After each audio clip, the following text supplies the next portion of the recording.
یو ښځه او خاوند و ډېر غریبان.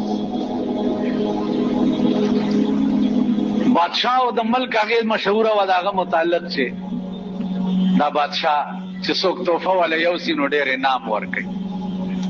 دې ښځې ورته ویل سړیه ته م وله څه یوسه ګوره که څه انعام یې درکړو غریبان.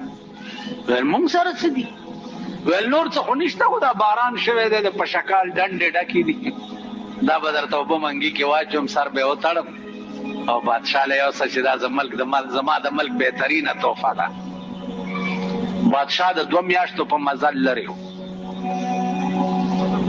ښځې والا منګی ډک کړو د اوبو سر یې والا وتړلو میړله یې په سر کړو ورسره بار لاړه میړه یې رسخت کو داد دې کور ته راغله. چې کور ته راغله او دس یې وکړو او مصله یې واچوله او 2 رکعته نفل یې وکړه او دعا یې وکړه او په دعا کې وایي چې زن مصلا باز کردای از نیاز زن مصلا باز کردای از نیاز رب سلم ورد کردا در نماز. اے پروردگارا خاون میں د 2 میاشتو په مزل باندې لاړو بادشاہ له تحفه وروړه یا الله په ډکه منګولې راولې دا دعا کوي. او زمونږ ښځې چې مونږ چېرته بهر وځو راپسې څه دعا کوي تاسو ټولو ته پته ده.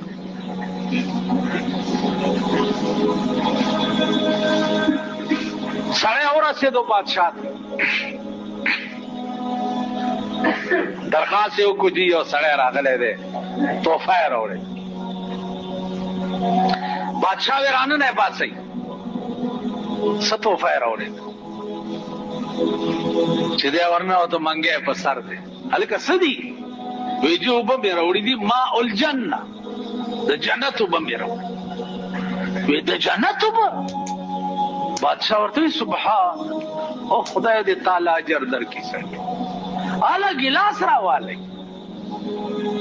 اوس تاسو په ایمان وایئ چې د 2 میاشتې په منګي کې اوبه پراتې چې څنګه څښا بوی به یې کړي. بادشاه ته وګوره اوس وایي دې سړي د جنت اوبه راوړي دي او زر راوړئ چې اوس اول ګیلاس بادشاه دا منګي نه ډک کړو په یو سای وڅښلي او وزیرانو ته ویل ټمټر کې ډله چې دا د پاکستانیانو غوندې ناست وو هغې ته ونه څښئ. اوس چې بادشاه اوس کې کومې اوبه وزیر به یې ونه څښي چې دا غاښونه پرې ماتوي که نه ماتوي نو هغې یې وڅښلې. بادشاه وایي دې سړي ته چې وسړیه تا خو ډېره لویه مهرباني ستا د دې مهربانۍ خو والله که ما سره څه قیمت شته زه به د دې بدل څنګه خلاصوم چې تا د جنت اوبه د 2 میاشتو په مزل ما ته راوړي دي. خو ځئ هلکه دا سړی بوځئ خزانې ته دغه منګی چې دا اوبه یې پکې راوړي دا منګی ورته د سرو زرو ډک کړئ. خو د دریای دجله په غاړه هم داسې تیر کوي چې دته پته ولګي چې دلته اوبه دریابونه بیږي خو دلته قیمت ستا د اوبو نه قیمت ستا د اخلاص و.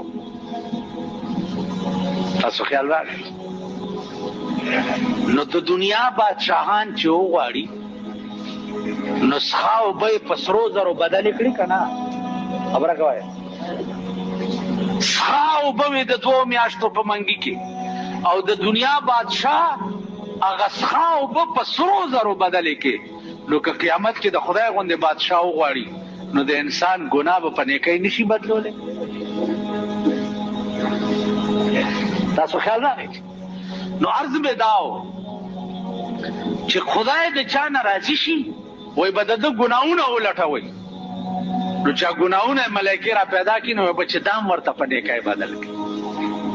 نو زما عزیزانو هلته به سودا چې ده یو په یو به نه یو په لس به نه په دې قرآن ګواه دی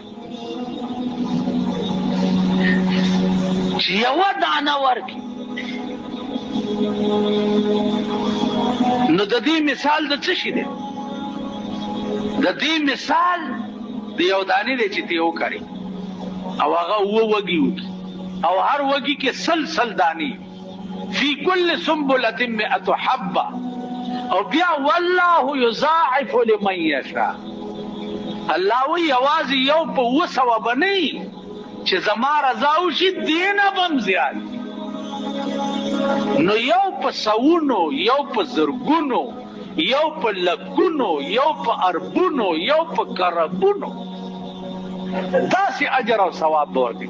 خو لوی مین پوینټ چې پکې دی کوم هغه دا دی چې 24 غنټې به هر سړي ته د خدای رضا لټول پکار 24 غنټې ستا تصور بدای چې خدای هغه کار مې د لاسه کوه چې ته پې راضي شي نو چې الله راضي شو نو ټول کائنات ستا دی هر څه ستا دي چې هغه راضي نه هر څه ستا دي اسم ستا نشته خبره پوهېږئ که هر څه ستا یي هېڅ ستا نشته